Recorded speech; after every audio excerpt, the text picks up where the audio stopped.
बिस्मिल्लाहिर्रहमानिर्रहीम। अस्सलाम वालेकुम नाज़रीन इकराम, मैं हूं आपकी मेज़बान डॉक्टर मुक़द्दस मलिक। आपके अपने प्रोग्राम आपकी बात आपके साथ में आज हम मौजूद हैं डिस्ट्रिक्ट मंडी बहावलदीन में, और आपकी मुलाकात एक ऐसी अजीमुश्शान शख्सियत से करवाते हैं जो किसी भी तारफ़ की मोहताज नहीं।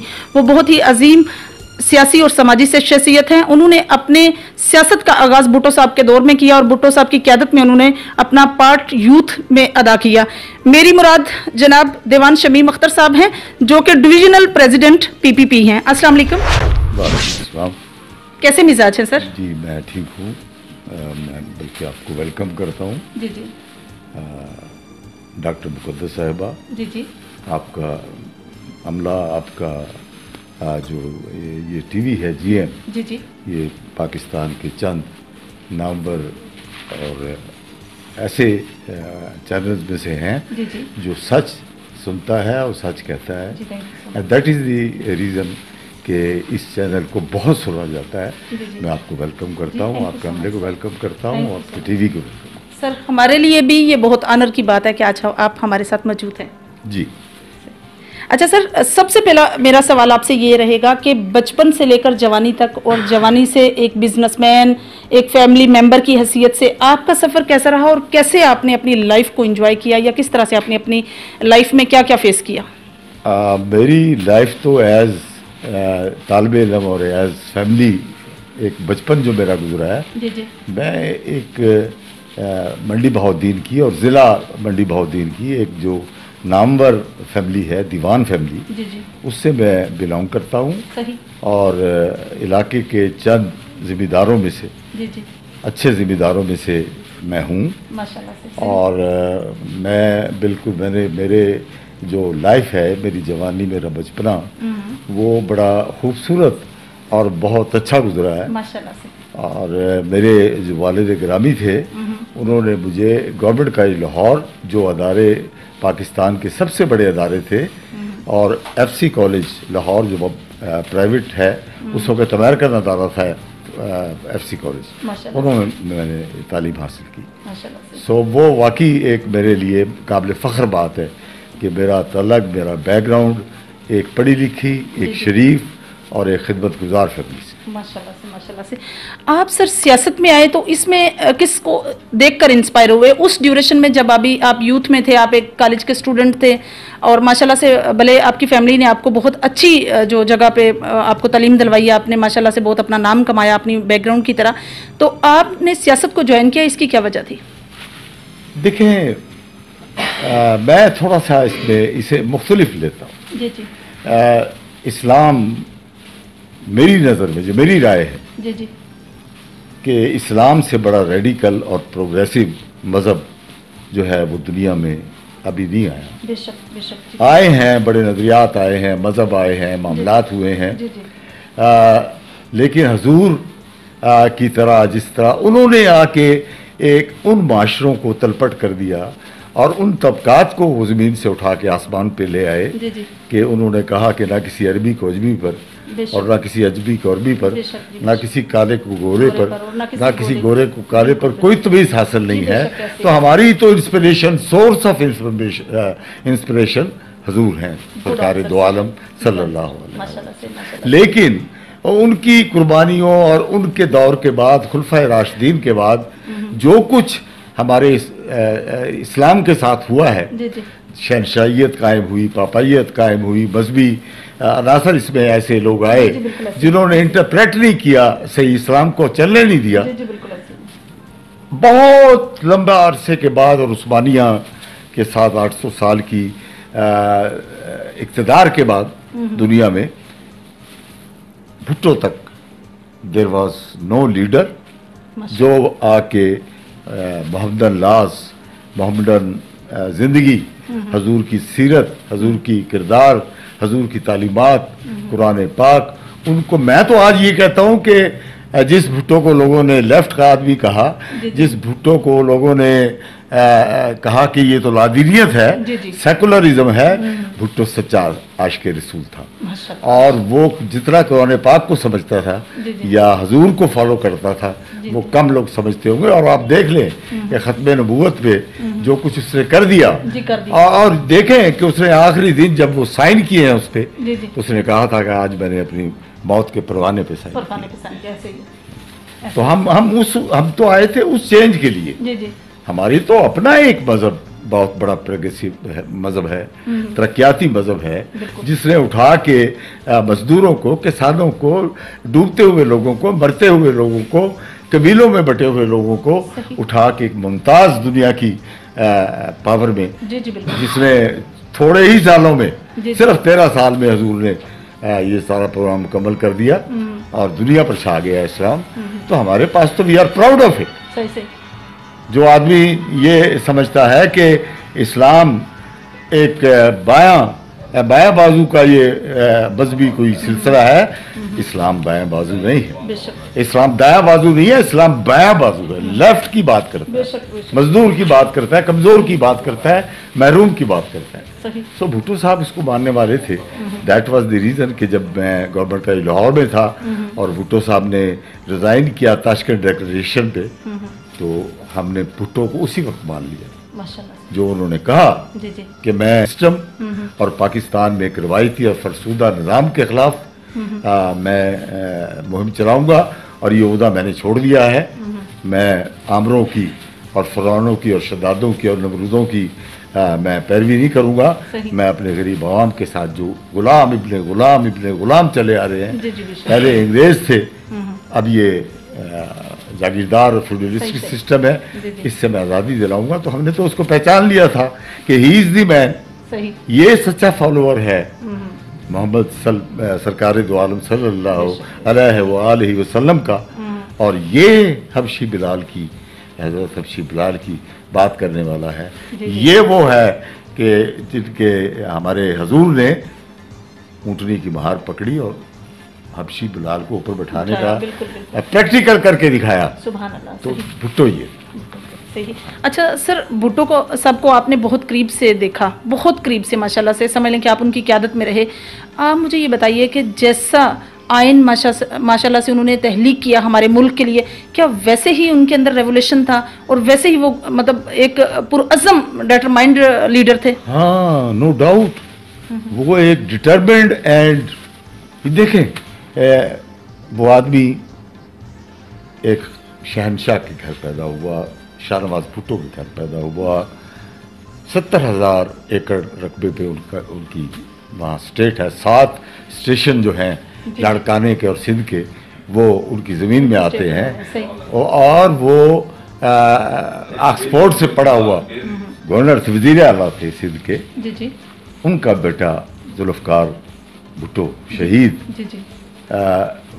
आप उसकी शख्सियत देखें, आप उनकी किरदार देखें, आप उसका रंग रूप देखें, आप उनकी एजुकेशन देखें, कि ये एक बड़ी हैरानी वाली बात है कि एक बंदा जो शहनशाहों के घर में पैदा हो, जो बादशाहों के घर में पैदा हो, जो सोने का चमचा लेके पैदा हो, जो ऑक्सफोर्ड में और इंग्लैंड में और बाहर दुनिया में हाईली एजुकेशन वो बड़े बड़े अदारों से हासिल करे, ये बड़ी अजीबो गरीब बात है कि वो पैदा तो बादशाहों के घर में हो लेकिन बात फकीर की करे। वाह, वेरी नाइस। तो वो मैं समझती हूँ सर, ये ग्रेट रेवोल्यूशन था उनके, ये था रेवोल्यूशन। और मेरे से जब आप जैसा कोई अच्छा एंकर जब मुझसे पूछता है कि ये क्या है, हाउ इट हैपेंड, कि बंदा बादशाह हो पैदाइशी और वो बात फकीर की करे, बात मजदूर की करे, बात छोटे आदमी करे, तो मेरा जो ईमान है वो पहले बात कही है कि सच्चाश के रसूल थे वो। और जो सिंध धरती है वो सूफियाओं की धरती, वो ऐसे लोगों की धरती है, साईं सखी शाहबाज कलंदर लाल, अब्दुल लतीफ भटाई और जितने कलंदर हुए हैं, जितने 22 बने हैं। बाबुल इस्लाम कहा जाता था सिंध को, कि अगर कोई इस्लाम का अहया हुआ है तो उस मिट्टी से हुआ है। सो वो उस मिट्टी का बेटा था।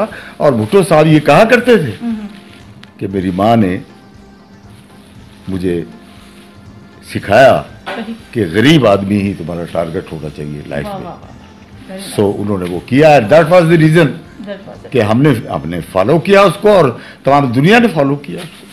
अच्छा, मुझे ये बताइए दीवान साहब कि भुट्टो साहब जो हैं, अल्लाह पाक उनकी मगफरत फरमाए और अल्लाह पाक उनको जन्नतुल फिरदौस में आला मकाम अता फरमाए, आमीन। उनकी जो मतलब जिस तरह से उन्होंने माशाल्लाह से मैं पहले भी बात करी थी कि आयन बनाया, तो उनकी क्या मतलब इसमें सरगर्मियां क्या थी, क्या एक्टिविटीज थी, उनका क्या माइंड क्या था, उनका विजन क्या था इसमें? देखिए, ये एक बड़ा करिश्मा है उसकी शख्सियत का। जी जी। कि जिस वक्त भुट्टो साहब टेक ओवर कर रहे थे, उस वक्त आप देखें पाकिस्तान टूट चुका था। सही। 90,000 मुरब्बा किलोमीटर रकबा आपका इंडिया के कब्जे में था। सही। आपके बड़े नामी ग्रामी लोग, जनरल न्याजी जैसे लोग 90,000 फौज के साथ सरेंडर कर चुके थे ढाका में, और बांग्लादेश बन चुका था। तो वो एक ऐसा वक्त था कि जब पाकिस्तान तबाह हो चुका था, और पाकिस्तान के जो मगरबी पाकिस्तान के लोग थे, उनके अंदर भी ये बात आ गई थी कि शायद हम एक मुल्क की हैसियत से कायम रहेंगे या नहीं भी रहेंगे। सही। क्योंकि सिस्टम सारा डिरेल हो गया था, मुल्क पे ऐसे फौजी हुक्मरान की हुक्मरानी थी जो शराब व मस्ती में हर वक्त, जनरल यहया की मैं बात कर रहा हूँ, उसको कुछ पता नहीं था कि ये क्या हुआ है, इतना बड़ा मुल्क टूट गया है, ये कैसे हुआ है।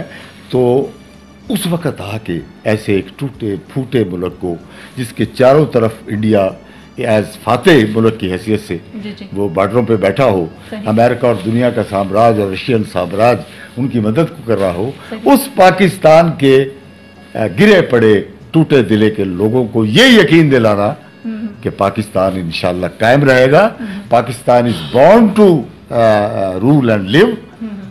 तो वो जो यकीन उन्होंने उस वक्त दिया आवाम को आके, उस यकीन ने पाकिस्तान को एक माइटी पावर बनाया। लोगों में इत्मीनान आया, लोगों में यकीन आया, लोगों में भरोसा आया कि हमारी डिफीट ये हमारी डिफीट नहीं है, ये और लोगों की डिफीट है, ये पाकिस्तान के अवाम की डिफीट नहीं है। ये ईमान दिया भुट्टो ने, ये शमा जलाई भुट्टो ने, ये यकीन दिया पाकिस्तान की दबी हुई और शिकस्त खुर्दा कौम को। और आप देखें कि उसकी एक आवाज़ पे पाकिस्तान का जितना महरूम तबका था, गुलाम तबका था, मजदूर तबका था, किसान तबका था, जो गुलाम इब्ने गुलाम थे, हारी थे, और तालिब इल्म था, और मिडल मैन था जो बेचारा सफेद पोशर तबका था, पिसा हुआ तबका, वो तमाम के तमाम उसके पीछे ऐसे लगे कि 40-40 मील लंबे जुलूस उसके इन सड़कों पे चलते रहे, काफले के काफले चलते रहे। और भुट्टो साहब को तो क्योंकि हम उनके साथ थे, सो हमें पता है कि टूटी हुई जीपों में, टूटे हुए ट्रकों में, पैदल 4-4 दिन, 5-5 दिन भुट्टो ने विलेज टू विलेज, कस्बा टू कस्बा, मुल्क अपने शहर टू शहर, मैं तो ये कहता हूँ कि मैन टू मैन कांटेक्ट वो जाके भुट्टो साहब ने किया। भुट्टो साहब को तो नरेट नहीं करते लोग, भुट्टो साहब को तो जीने नहीं दिया उन ताकतों ने, फिर भी जो उनके दुश्मन बन गया, और इसलिए बन गया आके कि उन्होंने एक आमरीती निज़ाम को, एक ताकूती निज़ाम को आके एक जमहूरी निज़ाम में बदला। ये मुल्क वो है जो कायदे आज़म रहमतुल्लाह अलैह ने हासिल किया, जमहूरियत के नाम पे, इस्लाम की आज़ादी के नाम पे, इंसान के बुनियादी हकूक़ की नाम पे। ये हज़रत इल्लामा इकबाल का ख्वाब था। इसके लिए 30 लाख हमारे बंदे शहीद हुए, हमारी जवान बच्चियां बेटियां उन्होंने अगवा कर ली, जिन्होंने सिख बच्चे जने। ये वो मुल्क था। लेकिन इस मुल्क के हुक्मरान 1956 के आइन बनाते बनाते, 62 के आइन बनाते बनाते वो पाकिस्तान को कोई कानून और आइन नहीं दे सके।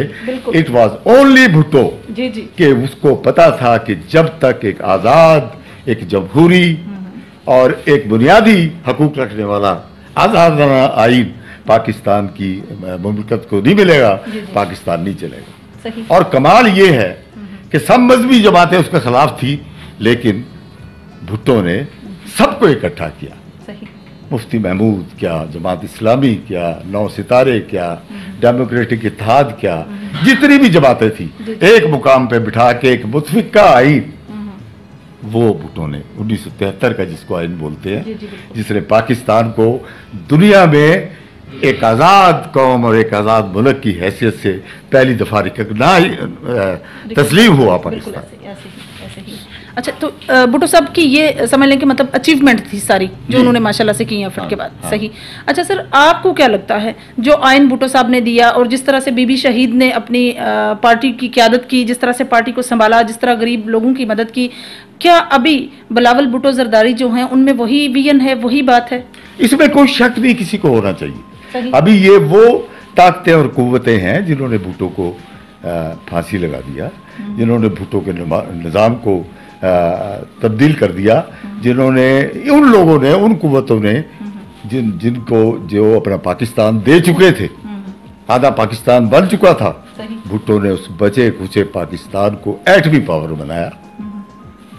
आज देखें पाकिस्तान की इस्टेब्लिशमेंट, इंडिया ने सर्कल किया हुआ है हमें, अमेरिका ने हमें अनसर्कल किया हुआ है, CIA हमारे अंदर बैठा हुआ है, इसराइली ताकतों ने और ताकूती ताकतों ने और इंडियन लॉबी ने हमें चारों तरफ से घेरा हुआ है। पाकिस्तान का एक आम फौजी सिपाही भी उठ के इंडिया के वजीर आजम को ललकार देता है कि ज़रा हमारी तरफ देखो तो सही। तो ये ओनली वो भुट्टो की अचीवमेंट है जिसने इसको एटमी पावर बनाया। वो इतना बड़ा एहसान है उसका सबसे कि उससे कोई इख्तलाफ करे, उससे कोई इत्तफाक करे। एक बात उसके दिल में है कि मेरे बच्चे महफूज हैं, मेरी बेटियां महफूज हैं, मेरी कब्रें महफूज हैं, मैं महफूज हूँ। भुट्टो का वो कारनामा था। सो मैं समझता हूँ कि सदियों में ऐसे लोग आते हैं जैसे भुट्टो साहब थे। अच्छा, अब आपका नेक्स्ट मैं सवाल का दूसरा हिस्सा रह गया कि देखें उसके बाद उसको हैक कर दिया गया और समझा ये गया कि ये ख़त्म है। और बीबी जो उसकी बेटी थी, एक जवान साल बच्ची, उसने उसे बाहर धकेल दिया गया। और उसके बाद उसने मैडम नुसरत भुट्टो, जिनको मैं सलाम करता हूँ आज, कि उन्होंने फिर वो मिशन संभाला भुट्टो साहब का, और उन्होंने आके यहाँ जेलें देखी, यहाँ नुसरत भुट्टो को डंडे पड़े, उनका खून सड़कों पे गिरा, वो लोगों ने देखा। और वो बीबी को देखा जेल के पीछे, शी वॉज ओनली 18-19 जब उम्र इयर्स ओल्ड, और लोगों ने कहा कि ये क्या करके करेगी। और उस वक्त तो मजहब का, ठेकेदारों का यहाँ एक गलबा था कि जो कहते थे कि औरत आ नहीं सकती। जिस इस्लाम में, जिस तबके में हमारे यहाँ हज़रत आयशा हमारी लीडर थी, हज़रत खतीजा तुल कुबरा हमारी लीडर थी, हज़रत फातिमा हमारी सिंबल ऑफ, हमारी रोशनी है, जन्नत की मालिक हैं, और करबला वालों ने इस्लाम को जिंदा रखा है, जिसमें रज़िया सुल्ताना हुई। लेकिन हमारे मजहबी हलकों ने बीबी को एक औरत कह के, खातून कह के बहुत ख़राब करने की कोशिश की, लेकिन वो शेर दिलेर बची थी। मुझे आज भी याद है कि बीबी जब 1986 में यहाँ तशरीफ़ लाई पहली दफ़ा, और पाकिस्तान में लाहौर से लेके पेशावर तक जुलूस की भरमार हो गई और हुकूमत के पांव कांप गए। तो हमने उस वक़्त, मैं तालिब इल्म भी था, तो हमने एक उनको इशाइया दिया है जो बड़ा तारीखी इशाइया था, और वो इंटरनेशनल होटल लाहौर में हमने उसका अरेंजमेंट किया। और उसमें चौधरी असलम साहब उसके रवां थे, बड़े सीनियर आदमी थे, मैं उनके साथ था और बहुत सारे वर्कर उनके साथ थे। तो थ्रू जागीर बदर द ग्रेट, मैं उनको सलाम करता हूँ, सलूट करता हूँ, और चौधरी अजरार हसन जो बीबी के साथ थे, उनके थ्रू हमने उनके इंटरनेशनल होटल में इशाया दिया। और बीबी ने सिर्फ ये देख के कि मेरे आम नौजवान, मेरे आम लोग मुझे बुला रहे हैं, बीबी ने कोई परवाह नहीं की। बीबी इंटरनेशनल होटल में आई, 3 घंटे बीबी ने वहाँ सेशन किया क्वेश्चन आंसर का, और वो it was a first party का एक इनर जो प्रोग्राम था, एक मैन टू मैन टॉक का, पर बीबी ने जैसे उसको जवाब दिया। और मैंने उसको देखा उन्हें कि जब चारों तरफ से फौज का घेरा था, एजेंसियां उनके पीछे थी, भुट्टो शहीद हो चुका था, भाई उसके बाहर बैठे हुए थे, हाई जैकिंग के पर्चे हो रहे थे, हम लोग जाके शाही किलों में और मार खा रहे थे सड़कों पर, टिकटिकी पे लोग हमारे बंधे हुए थे। तो उस वक़्त मैंने देखा जब वो हमारे आके दरमियान आई तो बीबी के चेहरे पे जितना सुकून और जितनी मोहब्बत और जितनी खुशी, आज तक मैं उस तस्वीर को भुला नहीं सका कि वो इस तरह आ गई हम में कि मैं अब महफूज हो गई। जब हमारा वो सेशन ख़त्म हुआ, रात को हमने उसका फिर एक जश्न मनाया कि हमने इतना बड़ा बीवी के साथ सेशन किया है और एक बड़ा फंक्शन किया है। तो उस वक़्त चौधरी एतजाज़ अहसन साहब जो थे वो बड़े यंग थे, बड़ी क़यामत की उनकी जवानी थी, और वकील वो वैसे ही बड़े ज़बरदस्त थे, बैरिस्टर थे, और उनके अंदर एक इनकलाब का पूरा एक सिलसिला था।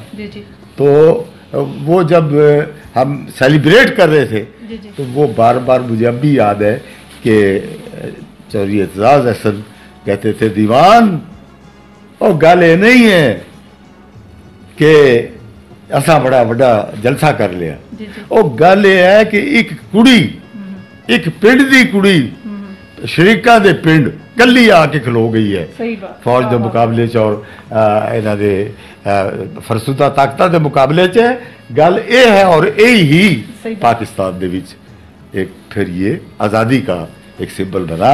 बीबी को गिरफ्तार किया गया, लेकिन आखिर 86 इससे लेके 88 तक हम जेलों में रहे।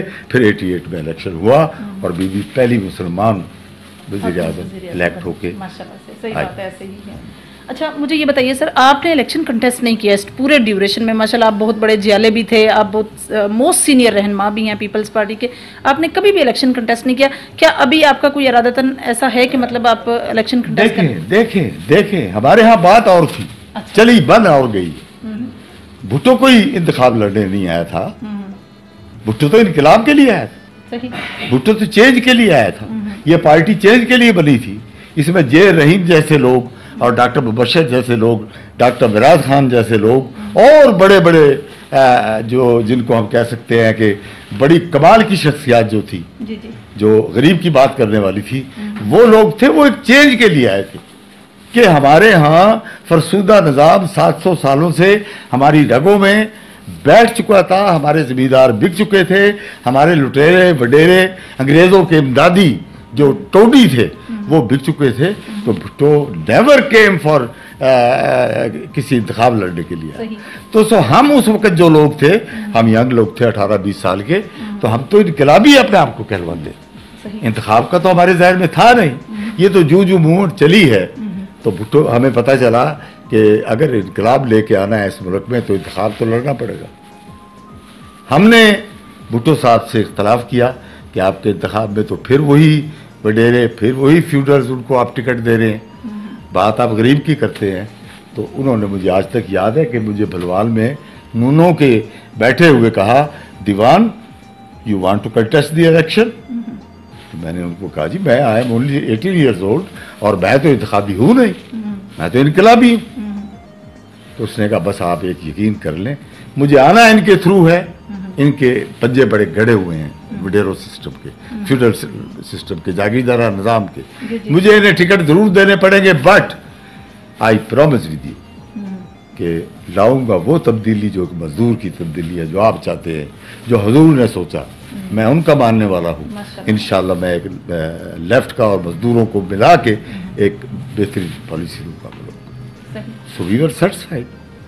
ये तो और बात है कि बाद में उन्हीं वडेरों ने आके उनसे साजिशें की, उनको फांसी लगवाया, जिसमें बड़े बड़े नाम हैं जतोइयों के और खरों के, और मुस्तफ़ा खर जैसे लोग जिन्होंने फिर गद्दारियाँ की उस शहनशाह के साथ जो गरीबों का बादशाह था, मैं समझता हूँ।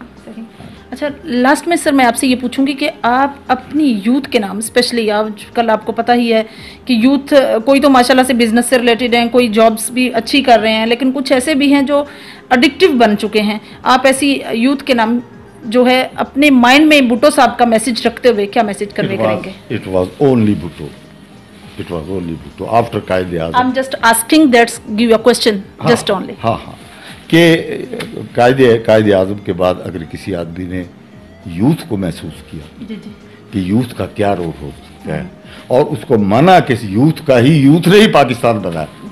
अलीगढ़ यूनिवर्सिटी में कायदे-ए-आज़म हमेशा बार बार जाते थे स्टूडेंट्स के पास कि यू आर माई पावर, आप मेरा सोर्स है, आप मेरा जरिया है। पाकिस्तान बना, लेकिन पाकिस्तान के आने वाले हुक्मरानों ने जब पाकिस्तान बन गया, उन्होंने यूथ की तरफ देखा भी नहीं कि यूथ क्या चीज़ है और हमारा मुस्तकबिल है यूथ। हमारी सबसे ज़्यादा सोर्स हमारे पास दुनिया का है वो यूथ है। तो भुट्टो साहब ने PSF बनाई, भुट्टो साहब ने यूथ बनाई, भुट्टो साहब ने कल जो में इलेक्शन कराए, भुट्टो साहब ने यूथ को प्रमोट किया, भुट्टो साहब ने बसों में उनके किराए माफ़ किए, भुट्टो साहब ने उनके लिए एक तालीमी निज़ाम ऐसा कायम किया जो गरीब का निज़ाम था, मीडियाकर निज़ाम था। अंग्रेज़ों के निज़ाम उन्होंने तालीम के कायम नहीं किए। सही, माशाल्लाह से। और सर मैसेज हमारी यूथ के लिए स्पेशली कि जो किसी भी जैसे कुछ लोग एडिक्टिव बन चुके हैं, कुछ कैसे हैं, आप उनके लिए क्या मैसेज करेंगे? देखिए जी, जिस मुल्क का वज़ीर आज़म खुद एडिक्टिव हो, दुनिया ने उसे माना है कि वो नशे के आदी है, और वक्त और हालात ने साबित किया है। ये उसको 2 साल में ये लोगों को, आम बंदे को भी पता चल गया है कि एडिक्शन क्या होती है। सही। और वो आदमी उसके मुल्क में जिस तरीके से भी इक़्तिदार उसको दे दिया गया, उस मुल्क को लेके डूब गया।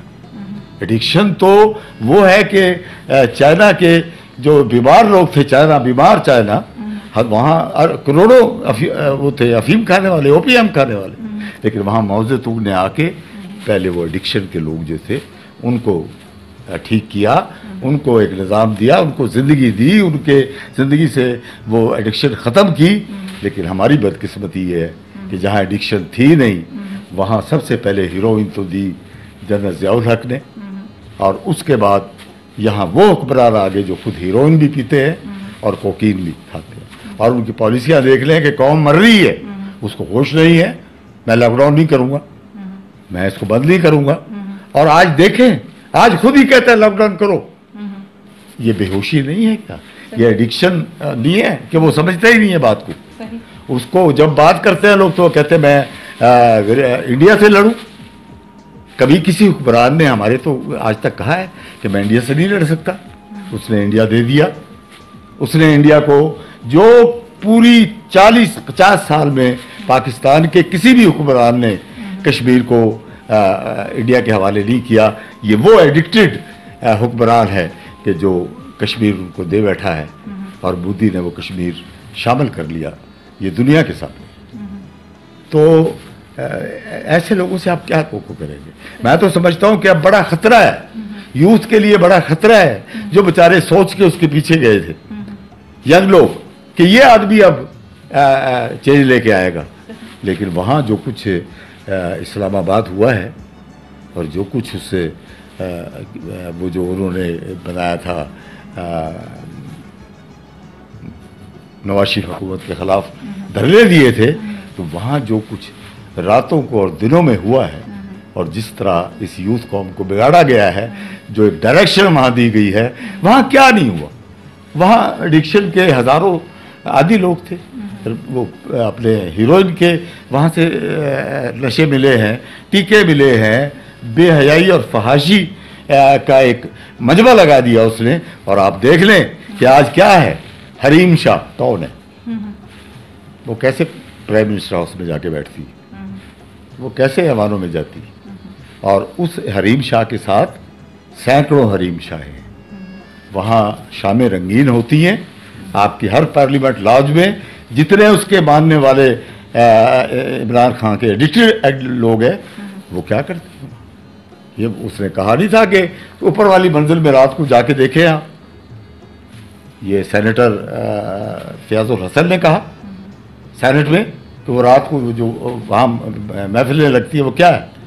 और आप टीवी खोल के देख ले, अगर माएँ बहनें बेटियाँ या कोई फैमिली बैठ के देख सकती है प्रोग्राम, मैं नहीं समझता कि कोई शरीफ फैमिली इसको देख सकती है। इसलिए तबाह कर दिया कल्चर को, बर्बाद कर दिया पाकिस्तान की यूथ को।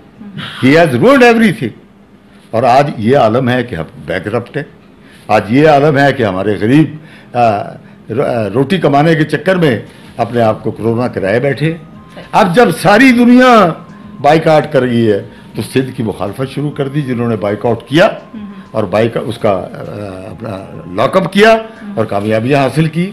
वो कहता रहा लॉकअप ठीक नहीं, लॉकअप ठीक नहीं। आज कहता है कौम मेरी बात नहीं मानती। 90% लोग अफेक्टेड है, बता नहीं रहा वो लोगों। आपको कैसे ये यकीन है कि बिलावल भुट्टो जरदारी साहब जो हैं बिल्कुल बीबी की तरह ही आकर पार्टी को संभाल लेंगे, जिस तरह से उन्होंने अपने फादर ग्रामी के बाद अपनी पार्टी को संभाला, पार्टी की क़यादत को संभाला, आवाम को संभाला, तो क्या आपको लगता है कि बिलावल साहब भी ऐसा रोल अदा करेंगे? मैं भी नहीं तनहा, मैं भी, मेरे साथ जमाना है। अब तो उसको पूरी दुनिया मान रही है। He is not a kid, वो कोई नाबालग बच्चा नहीं है।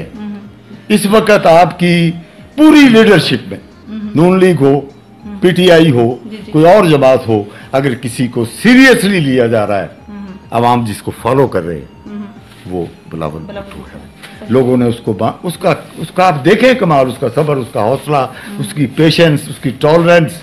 उसने अपने मुखालिफ को कहा कि आओ हम सिंध आपके साथ है, आप हमारे लीडर हैं, आप हमारे वजीर आज़म हैं, मिल के काम करते हैं अवाम के लिए। अभी कल उसने कहा है पार्लियामेंट में, आप देखें, उसने कहा है कि मैं ही तुम्हारे से हिसाब लूंगा। अब सिंध में जो लोग मरीज हो गए हैं, पंजाब में जो लोग मरीज हो गए हैं, बलूचिस्तान जो ख़त्म हो रहा है, अपना पेशावर और सरहद और आज़ाद कश्मीर और बल्तिस्तान जो लोग ख़त्म हो रहा है, इंशाअल्लाह अवाम आपको जवाब देंगे और उसकी बात को बड़ा सीरियस लिया जा रहा है। सो उसको तो अब माना गया है, लोग एक ही उम्मीद है पाकिस्तान के पास, and he is Bilawal Bhutto. जी, तो नाज़रीन इकराम, ये थी दीवाना शमीम अख्तर साहब की गुफ्तगू जो आप लोगों ने सुनी। इंशाअल्लाह ताला मेरी आपसे फिर मुलाकात होगी किसी नए प्रोग्राम में, तब तक के लिए इजाज़त चाहती हूँ। अल्लाह हाफिज़।